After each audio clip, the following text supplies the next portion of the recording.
Sa isang makulay at masalimuot na industriya ng showbiz, marami ang dumaan at nawawala, pero bihirang makita ang dalawang pangalan na pareho ng naging simbolo ng tagumpay, ngunit tahimik na nagdesisyon na lisanin ang spotlight, si Kim Chiu at Paolo Avellino.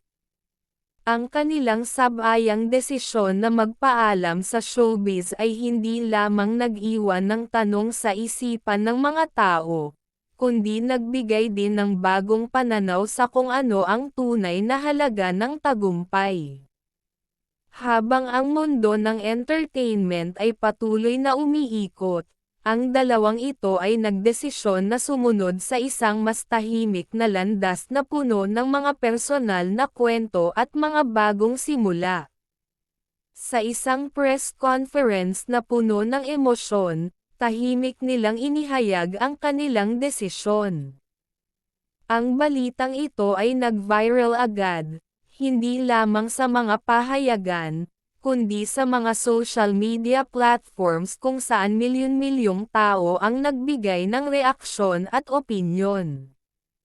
Hindi tulad ng karamihan sa mga artista na iniisip ang kanilang career sa showbiz na walang katapusan, si Kim at Paolo ay nagpasya na magsimula ng bagong yugto ng kanilang buhay na hindi nakadikit sa mga alingaw-ngaw ng cameras at public appearances.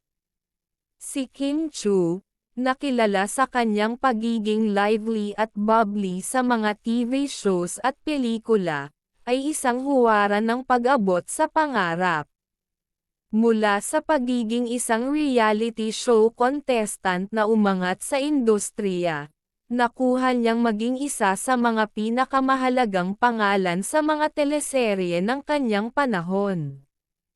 Ang bawat episode ng Sana Maulit Muli, at The Story of US, ay tumatak sa mga manonood, at ang kanyang pagkakaroon ng relasyon sa mga karakter na kanyang ginampanan ay umabot sa puso ng mga tao. Ngunit sa kabila ng mga tagumpay na ito, si Kim ay nagsimula ng magtanong sa kanyang sarili, ano nga ba ang tunay na kahulugan ng tagumpay? Hindi lang siya basta nagnanais ng fame o pera, kundi ng tunay na kaligayahan at kasiyahan sa kanyang sariling buhay.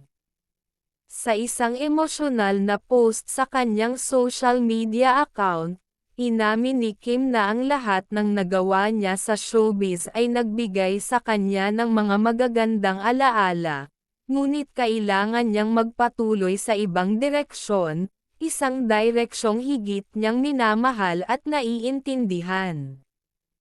Ang pinakamahalagang bagay na natutunan ko mula sa showbiz ay ang pagiging tapat sa sarili ko, ani Kim. Kailangan ko lang talagang maghanap ng mas tahimik na lugar kung saan hindi ko na kailangang magpakita, kundi maging totoo lang sa sarili ko. Kasunod ng kanyang pamamaalam sa industriya, nagsimula si Kim na maghanap ng mga paraan kung paano niya magagamit ang kanyang platform at impluwensya upang makatulong sa iba. Hindi siya nagdesisyon na lisanin ang showbiz ng buo, kundi nag-focus sa paggawa ng mga proyektong may malasakit sa mga marginalized communities. Nagpatuloy siya sa pagtatayo ng mga programs na nakatuon sa mga bata at kabataan, nagtuturo ng acting, dance, at even mental health awareness. May mga pagkakataon na makikita siya sa mga charity events, ngunit hindi na ito ang mga grand events na pinapalakas ng PR, kundi mas intimate na pagtulong sa mga nangangailangan ng suporta.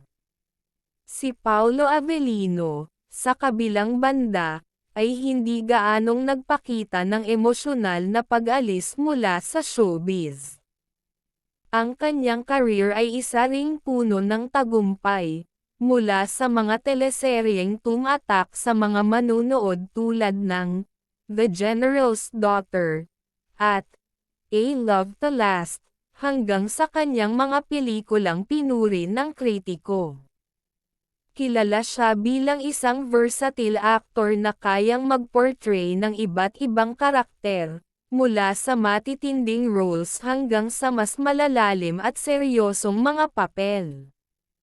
Ang kanyang dating image bilang isang heartthrob ay hindi lamang bumangon sa pagganap niya, kundi pati na rin sa kanyang likas na charisma sa mga fans. Gayunpaman, sa kabila ng lahat ng kasikatan, si Paulo ay palaging naging tahimik at pribado sa kanyang personal na buhay. At sa kabila ng pagiging isa sa pinakabatang leading men sa showbiz, hindi niya ikinailan na nais niyang baguhin ang kanyang pananaw sa buhay. Sa mga taon ng Cannes